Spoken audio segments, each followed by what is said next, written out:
Hello and welcome everybody. SNDL stock on 26th November. So let's start step by step with easy price prediction. So if you are going to see this video in this channel, so don't forget to subscribe and leave a comment for a question about SNDL if you want to see where's about we invest and where's about we sell.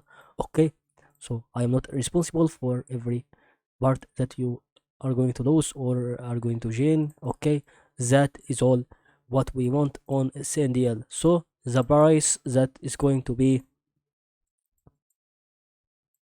here and here, okay, will be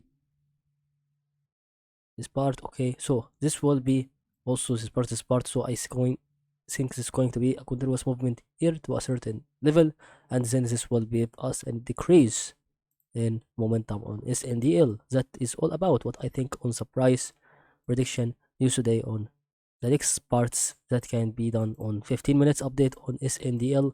Hope you benefit from this video.